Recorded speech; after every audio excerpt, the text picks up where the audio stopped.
As famílias são representadas por um passado, por uma fama, por uma história. E muitas vezes é um passado de dor, de tragédias, de doenças, de tristezas.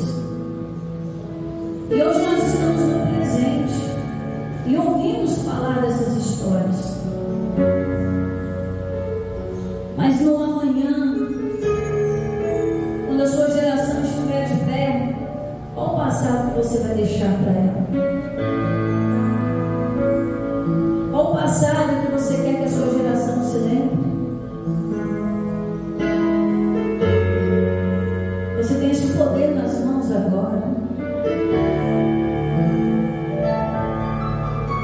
Na minha casa é o mestre, minha família é do mestre, o casamento é do mestre, minha descendência é do mestre, minha descendência é do mestre. Porque você está profetizando agora. Você está dizendo que lá no futuro, quem será o Senhor de tudo será o Deus que você está buscando hoje. Você está construindo uma herança para deixar para a sua geração. Muitos de nós viemos de uma geração de idolatria, de feitiçaria, de tantas outras coisas. E Pai, olhando para a tua palavra, não é o passado que nós queremos deixar para eles.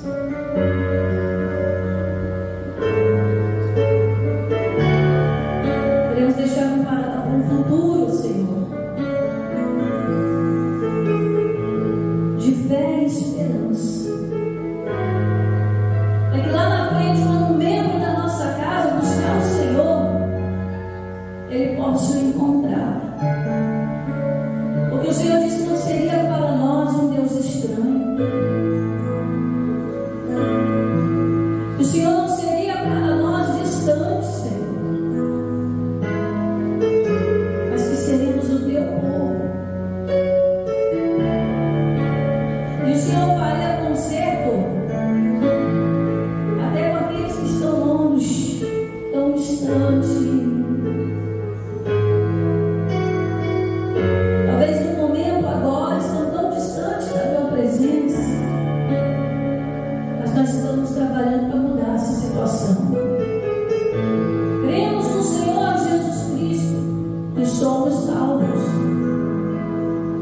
E essa salvação estende por toda a nossa casa também.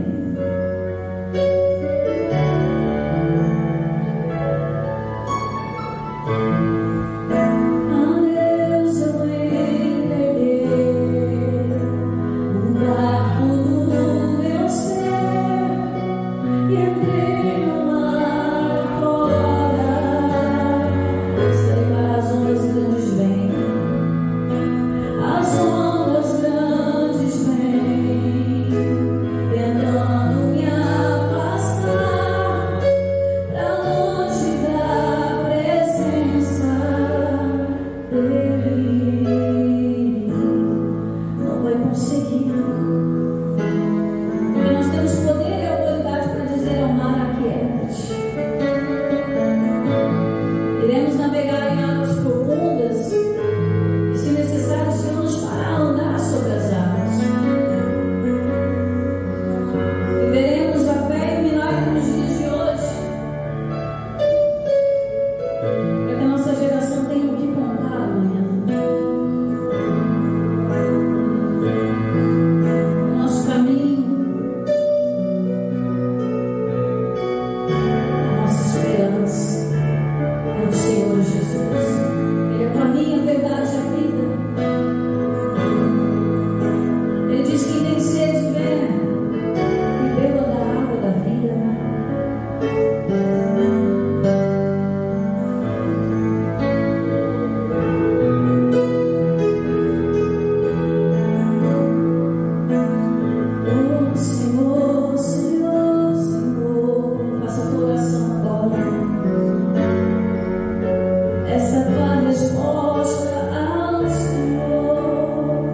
Tem que se multiplicar, irmãos.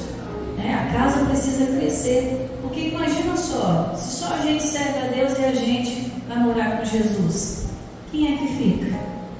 E ainda não serve a Jesus. Então a casa precisa continuar. O ministério de servir ao Senhor. Vamos para o verso 1, em nome de Cristo, Salmo de número 127, verso 1, que diz: se o Senhor não edificar a casa, em vão trabalham os que edificam. Se o Senhor não guardar a cidade, em vão vigia o sentinela. Então vamos entender aqui, se Deus não for a direção de uma construção, o que vai acontecer? Lá na frente essa construção vai ruir, ela vai dar infiltrações. A gente pode comparar uma casa mesmo, Se você mora numa casa, mas você nunca dá manutenção nessa casa, a parede começa a rachar, a pintura começa a ficar feia, a cerâmica do chão começa a focar, fica velha, o telhado começa a dar defeito, a laje começa a dar infiltração, muro cai, as coisas vão começar a acontecer, os buracos vão aparecer, e vai ser um transtorno atrás do outro. Meu tio ele sempre fala que é melhor construir do que reformar, porque quando você constrói uma coisa do zero, você está ali programado, reforma, irmão, que tristeza a tal da reforma. Você se programa, não, vai ser só uma paredinha. Aí você toca a paredinha, aparece um cano no meio do nada. Olha que tristeza. Ah, mas você já não encontra mais o mesmo piso. Aí você vai botar uma cerâmica diferente. Tem que trocar tudo.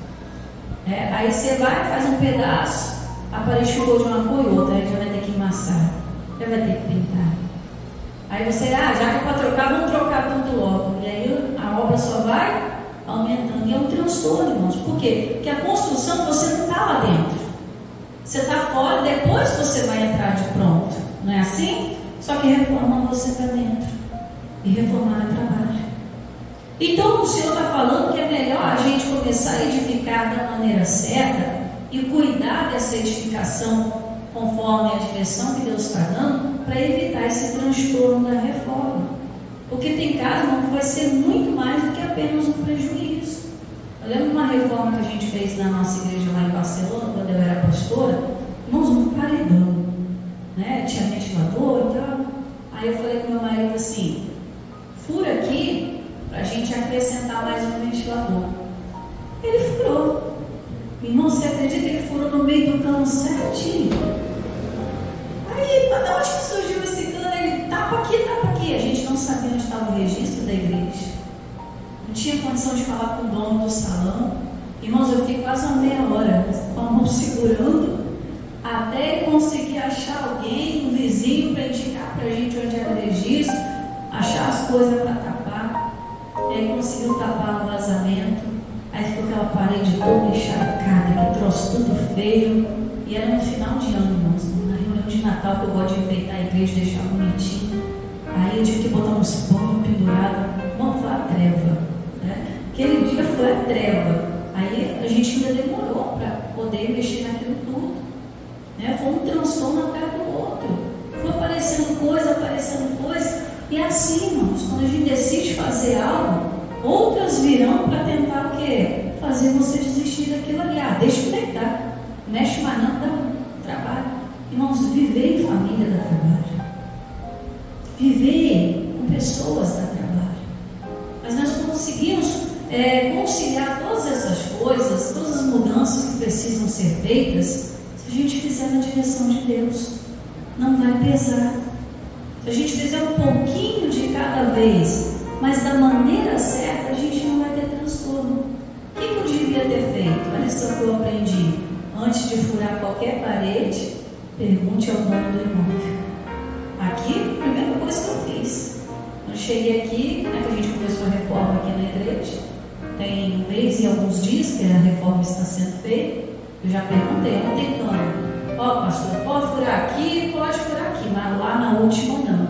Então eu entendi que se eu furasse lá eu ia ter prejuízo. A direção que Deus dá para a gente, irmãos, vai evitar na nossa vida desgaste. E é o que a gente repara que tem muita gente desistindo das famílias porque são desgastados. Pastor, eu não aguento mais lutar com aquele filho, não aguento mais lutar com aquele esposo, não aguento mais lutar com aquela mulher. Eu que é turrão, o outro que é cabeça dura, o outro tem coração de pedra, o outro é isso, o outro é aquilo. Sempre vai aparecer um transtorno. Mas se nós pararmos e começarmos a edificar a casa na rocha, que é Cristo, na direção do edificador, que é Deus, a gente vai conseguir vencer esses pequenos transtornos, a gente vai conseguir colocar a casa em ordem e ela não irá trazer prejuízos. Amém? Está entendendo até aqui? Então vamos repetir o versículo 1 aí, Se o Senhor não edificar, o que significa edificar? É crescer para cima. Tanto é que os prédios têm o nome de edifício. Mas tem casa que só cresce igual como rabo de burro, né? Só para baixo. A família não avança. É aquela pessoa que não para no emprego, não para em nenhum casamento. Pastor, a pessoa tem tudo para ser feliz, mas parece que tem um negócio que amarra. Está faltando conversar com o edificador, para que possa crescer para cima, crescer, aparecer, para que possa viver o melhor. Ele continua dizendo: se o Senhor, se não for Deus, né? Se o Senhor não edificar a casa, em vão trabalhos que edificam. A pessoa vai lutar, ela vai se cansar, ela vai desistir, ela vai fazer assim, ó, está nas mãos de Deus, mas não porque confia, mas porque desistiu, está cansado. Não vai adiantar. Se a pessoa vai falar de Deus lá dentro da família, a família vai fazer assim, ó, espiritualmente, ouvido trancado. Não falo mais de Deus para você porque você não ouve, porque a pessoa está tentando edificar sozinha. Não é por força, às vezes dá vontade, agora eu brinco aqui, né? Às vezes dá vontade de você pegar um membro da família, abrir a cabeça assim, enfiar a Bíblia ali dentro, não dá vontade? Até dar uns tapas umas horas, né? Vontade, mas nós estamos no tempo mais da violência, amém? Antigamente era olho por olho, dente por dente, mas agora não, nós somos do Espírito, amém? Nós servimos a um Deus que também é Espírito, e nós adoramos em Espírito e em verdade. Pastor, então como é que eu tenho que fazer? É só o Espírito Santo que convence o homem. Só o Espírito Santo vai converter o coração do pai ao filho, do filho ao pai. Vai convencer que aquela pessoa precisa largar o álcool, as drogas, a vida errada. É só o Espírito Santo. Eu brinquei na quarta-feira passada, né? Eu falei, minha mãe falou para mim, ou você vai para a igreja ou você vai para a igreja. No primeiro momento, mano, foi na violência, né? Vai. Eu fui, mas fui, né? Mas depois que a palavra começou a perfurar o coração de pedra, irmãos, eu não me vejo mais em outro lugar. No lugar na presença de Deus. Então é assim que Deus ele vai fazendo a obra dentro da nossa casa. Dá trabalho? Dá porque você está fazendo reforma. Talvez você já conheceu Jesus depois de uma certa idade, sua família já estava formada, né? Está começando a caminhar em poucos anos.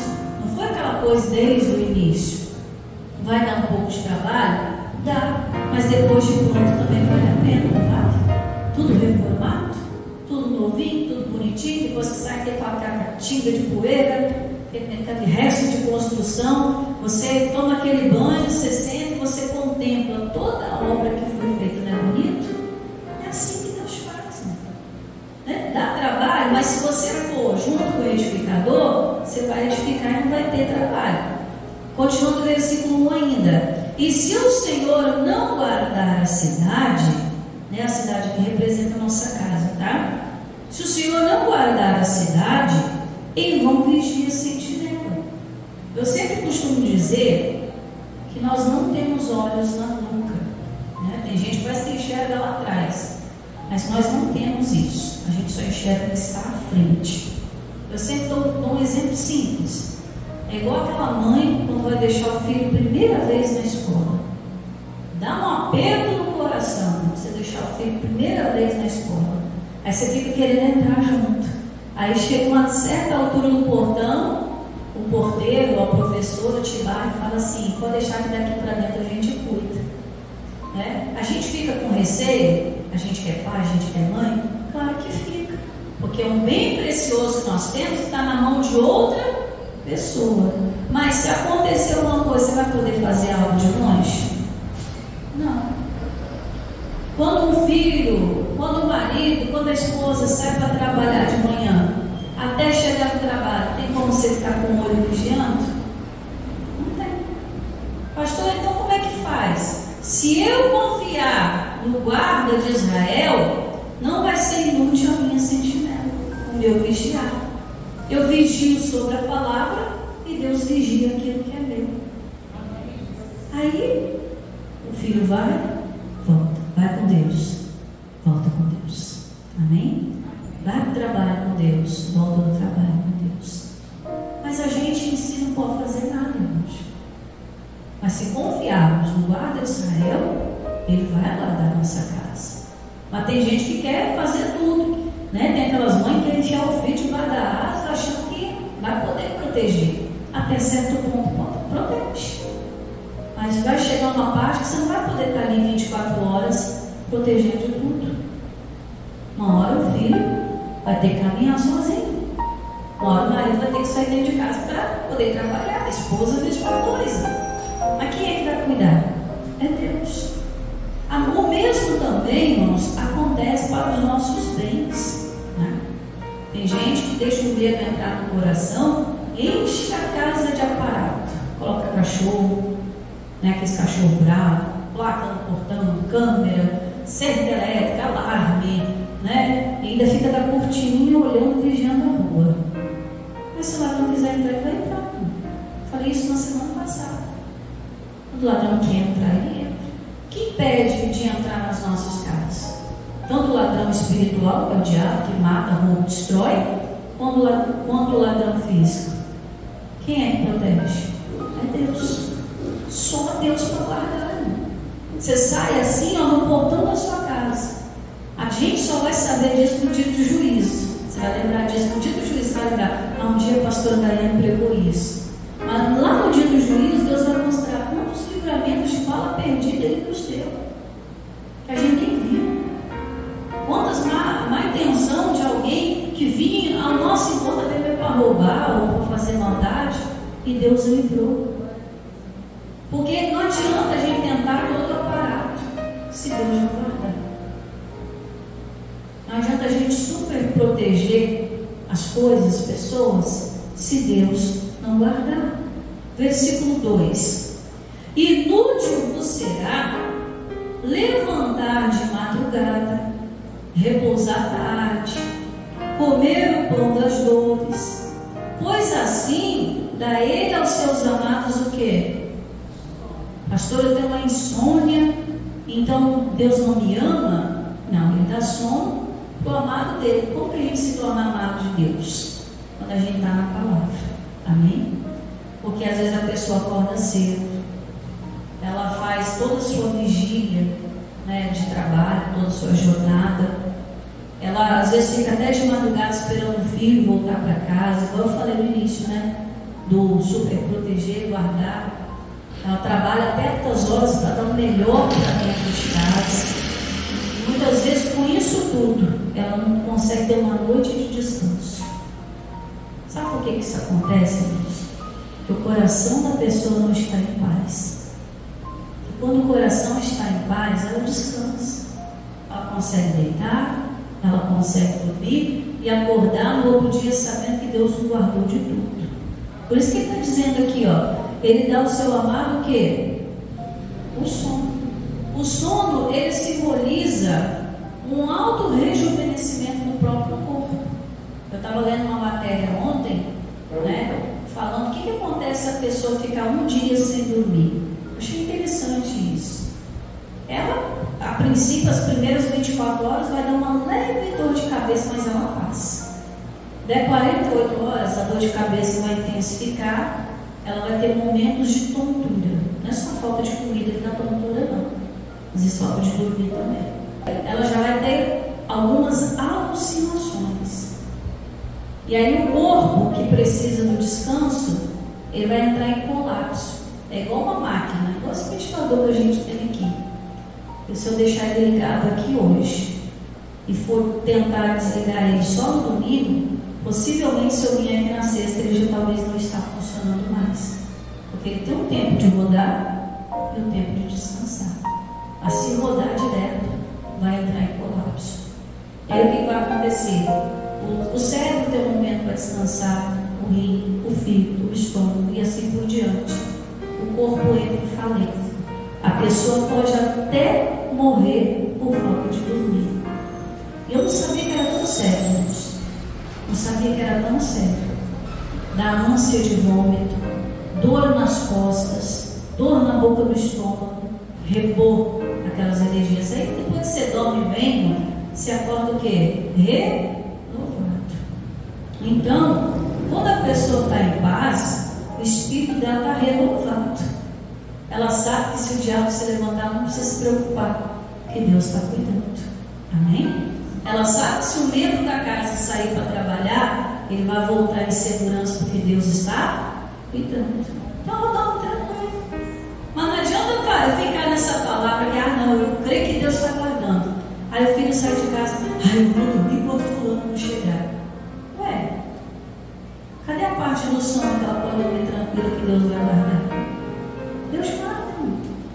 Deus guarda. Nós precisamos praticar essa tranquilidade aqui, ó. Continuando, 3. E eis que os filhos são herança de quem, igreja? Do Senhor. Eu, quando tive a minha primeira filha, uma pessoa falou para mim assim: ó, agora você vai ser mãe. E você sabe que a gente cria filho pro mundo, né? Mas na hora eu repreendi. Na hora. Falei, não. Os meus filhos serão herança do Senhor. O que tem no mundo? Violência, destruição, morte, prostituição.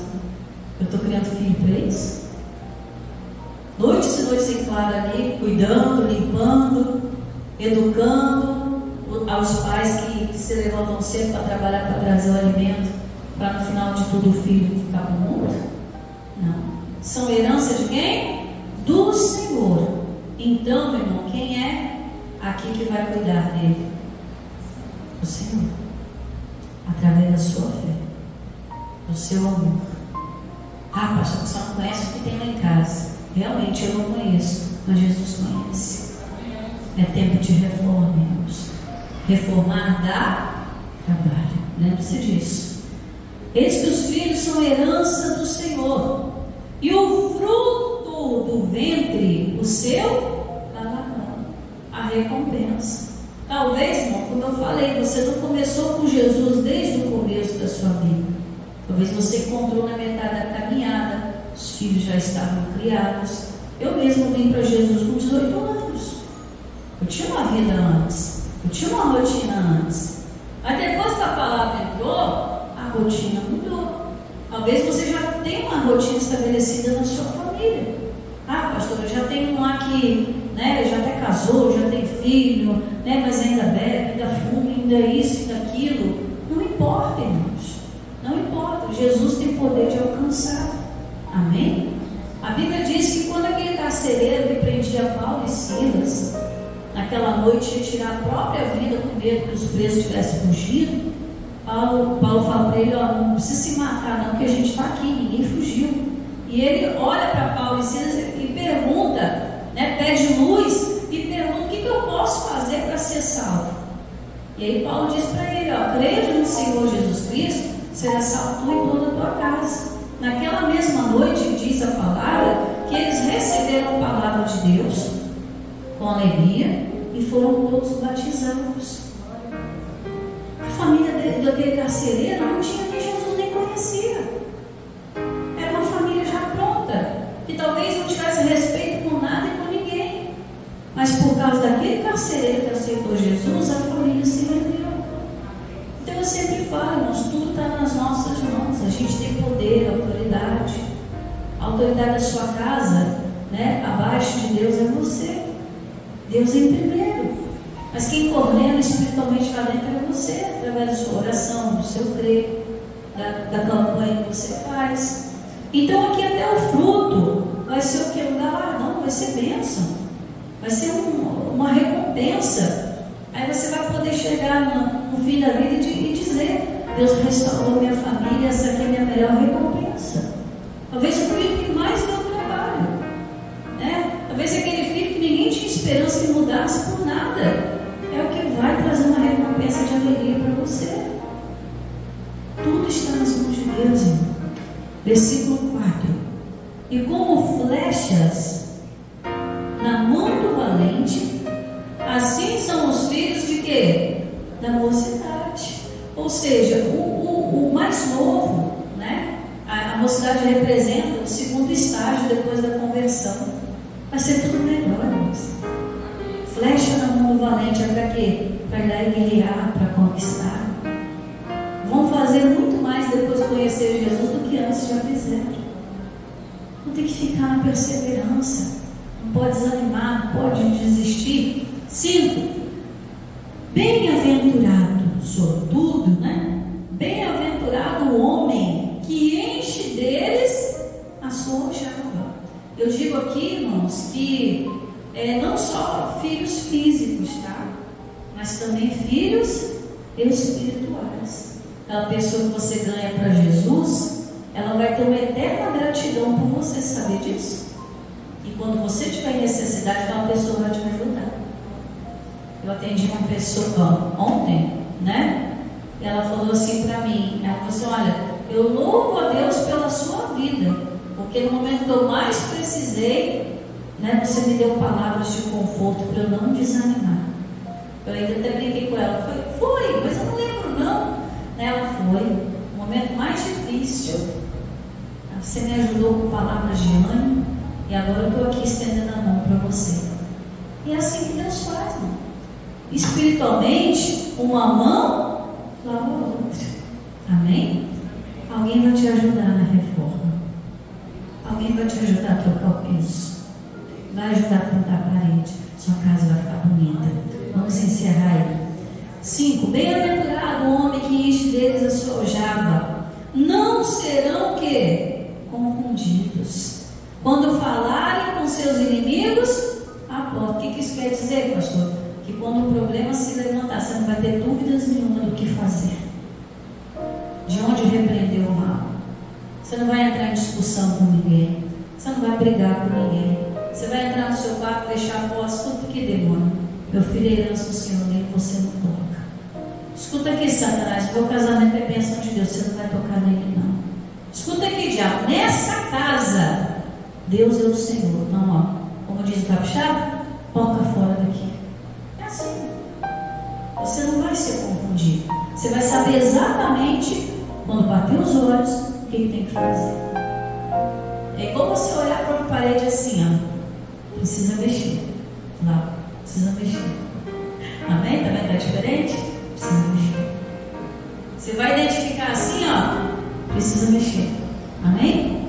Você bater o olho, é estranho, não é? Porque precisa mexer. Tem muita coisa na nossa casa que às vezes está parada, tem tempo. Às vezes você tem medo de mexer. Deus vai te dar a condição de reforma. Amém? E os filhos da mocidade vão ser bem melhores. O outro estágio, a glória da segunda casa, da segunda da primeira.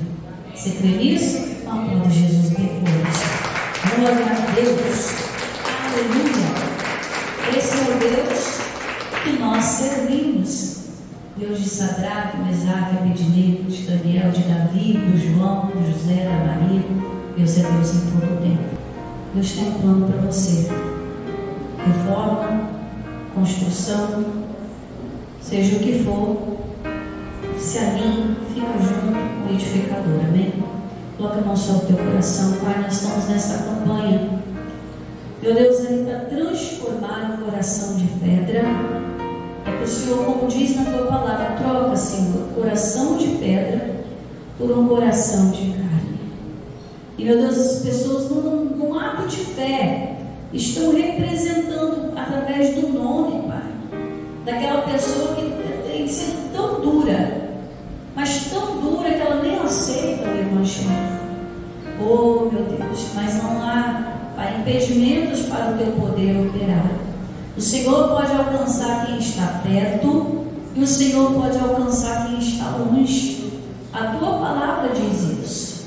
O Senhor alcança o enfermo, o Senhor alcança o coxo, o Senhor alcança todo aquele que tem alguma coisa, Pai, que impede de estar em liberdade. Meu Deus, é a pessoa que está com o coração endurecido por causa da mágoa, é a que sofreu um trauma na infância. Meu Deus, quantos que são vítimas da violência, são vítimas do abuso, são vítimas, meu Deus, da traição. São essas pessoas que o Senhor quer alcançar agora. A Bíblia diz que 4 amigos levaram um homem coxo diante de Jesus. A casa estava cheia, não tinha como passar nem pela porta, nem pela janela. Mas aqueles amigos passaram aquele enfermo pelo telhado. E Jesus, vendo a fé dos amigos, curou aquele paralítico, dizendo para ele: vai, não peques mais. Oh, meu Deus, são 2 situações aqui, Pai.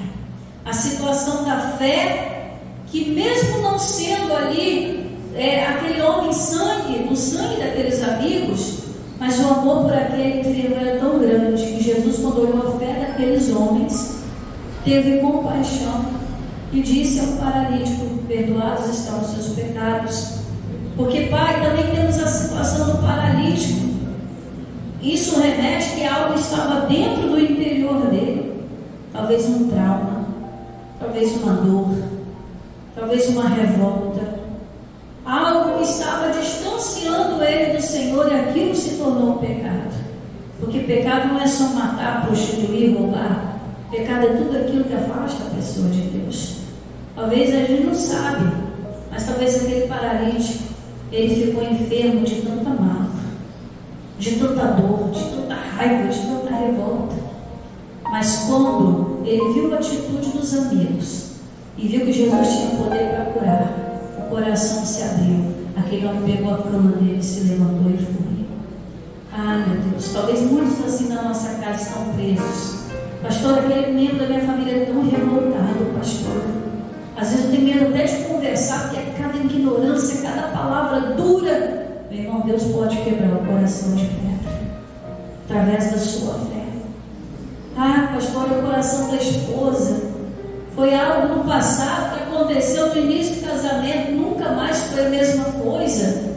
O Senhor pode quebrantar agora e pode te dar armas espirituais para você iniciar uma reforma no seu casamento, porque a palavra do Senhor diz que bendito é o leito conjugal. Ah, pastora, eu acho que o problema lá com os meus filhos foi porque eu fui um pai, uma mãe muito ausente. Eu trabalhava demais para dar o bem-estar e não participei da criação.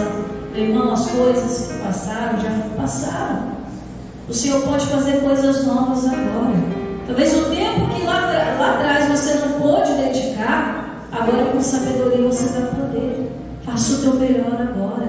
Ore pela sua família, abençoe os seus filhos. Em vez de falar que o filho é perturbado, em vez de falar, que o filho é ignorante, em vez de falar que a pessoa, membro da família, é algo ruim, comece a falar que é algo bom. Não, ele é curado. Ah, eu tenho um filho doente. Não, eu tenho um filho curado. Ah, eu tenho um filho com uma síndrome. Não, eu tenho um filho curado, abençoado. Ah, meu filho é muito agitado, muito encapetado, perturbado. Não, meu filho é de Deus, ele é herança.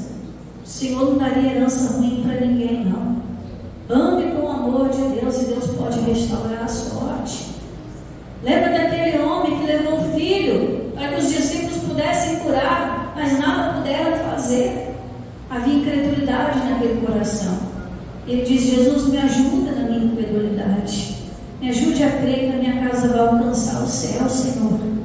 Me ajude a crer que ainda nos fins dos meus dias eu verei a minha família rendida ao Senhor. Me ajude, Pai, a esperar com paciência, não retroceder, não desanimar, não me enraivecer. Me ajuda a ter um coração em paz, a ponto que eu possa dormir a noite toda, confiando no Senhor. Porque se o Senhor não me ajudar a edificar a minha casa vai ruir como casa na areia. Oh, Jesus, ajuda o teu povo agora. Nos ajude, Senhor. Talvez nós, como na oração, nós recebemos uma herança do passado, em que todo membro da família não se dava bem com família, a família era destruída. Mas isso acaba agora. Esse espírito de maldição, doenças, tudo que é hereditário, em o nome de Jesus, seja arrebentado agora, junto com o coração de pedra. Seja quebrado toda essa petrificação espiritual agora. Todo esse muro que se levantou para que essa pessoa não receba o poder de Deus. Que seja quebrado toda a barreira, como foram destruídas as muralhas de Jericó, que eram tão extensas, como se pudesse passar um carro em cima delas. E elas foram destruídas ao som. Assim será destruída ao som da nossa voz agora. Essa muralha que se criou entre pai e filho, entre mãe e filho, entre marido e esposa, entre um parente, talvez tem anos que não se fala, vai ser quebrada essa muralha agora em nome de Jesus. Vai cair aos nossos pés, ao som da autoridade do nome de Jesus. Todo mal, toda maldição que estiver sobre esta família, onde houver nome e sobrenome dessa pessoa, onde correu sangue, em nome de Jesus, sejam arrebentados os grilhões desse coração de pedra, em o nome de Jesus. Pai, muito obrigado, porque enquanto muitos estão desistindo, nós estamos aqui, Pai, perseverando, porque o Senhor está nos sustentando. Há muitos vontade de parar, não faltou, Deus. Mas a pessoa venceu até esse desânimo para estar na tua presença. E a tua palavra diz em Hebreus capítulo 11, versículo 6, que sem fé é impossível agradar ao Senhor, porque aquele que se aproxima do Senhor necessário é crer que o Senhor existe e que o Senhor é recompensador de quem busca. Dá recompensa para essa pessoa, Deus Pai. Dá a resposta da oração. Oh, meu Deus, dá a recompensa da obra das mãos, né? Nós que não negamos a fé e nós não retrocedemos, cremos todavia na tua palavra e que o Senhor vai ser o edificador da nossa casa. E se for preciso entrar em reformas, o Senhor vai nos dar a ferramenta, o tempo, a condição e a paciência e a paz no meio disso tudo. Mas a nossa casa será edificada, porque nós cremos no Senhor Jesus Cristo, somos salvos, nós e toda a nossa casa, em nome de Jesus. Você diga amém? Diga graças a Deus. Tome posse, irmão. Tome posse dessa palavra. Amém? Aplauda Jesus. Tome posse. Glória a Deus. Glória a Deus.